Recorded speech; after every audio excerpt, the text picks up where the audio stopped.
Hey guys, it's Caroline. I hope my camera isn't too shaky. Today I just have to hold it. I don't have anywhere I can prop it up on or a tripod or anything right now. I'm at my dad's house. Today I'm going to be doing a book review for you. I'm going to be reviewing Peeps by Scott Westerfeld. The cover looks a little something like this.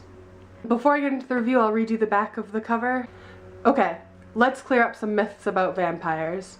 First of all, you won't see me using the V word much. In the Night Watch, we prefer the term parasite positives, or Peeps for short.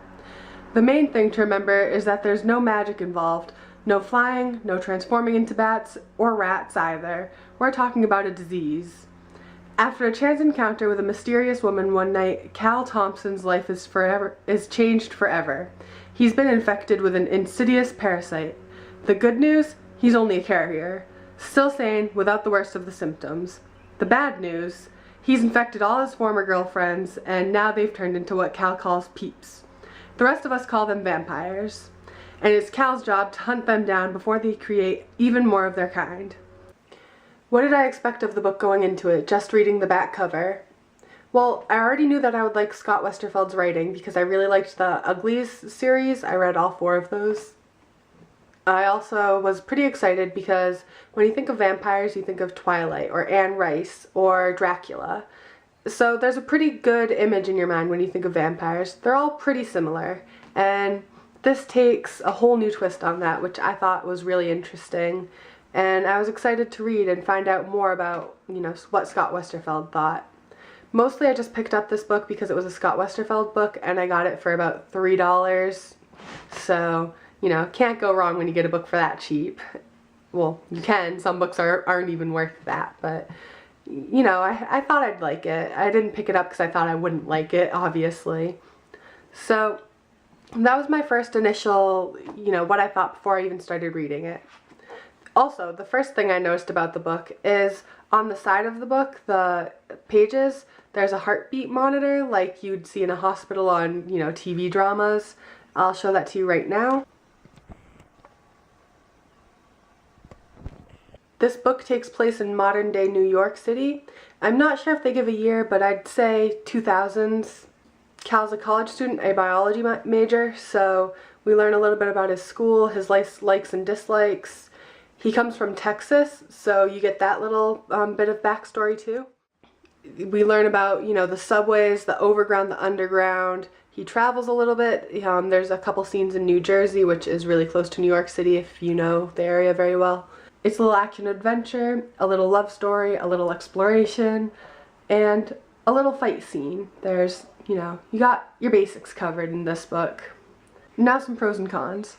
The first thing you'll notice is that every other chapter there's a short biology lesson a couple pages long. I thought that was really fun. I think I learned a lot about Cal through that because he's a biology major, and I don't really know that much about biology. Some people, I can see why they wouldn't like that, but I really liked it. I also really like the way you learn about the characters. You learn about them through memories, likes and dislikes, the things they do, their actions, and not so much with adjectives and words.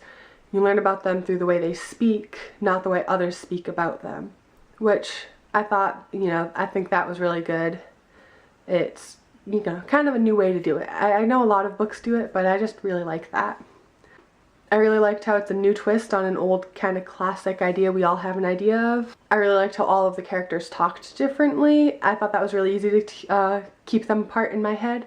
I know some people and some authors like to make them talk all the same, which I guess is easier to write and easier for some people to keep track of. You don't get confused going back and forth, but I really like going back and forth because, let's be realistic. I talk differently from you, and you talk differently from that other girl.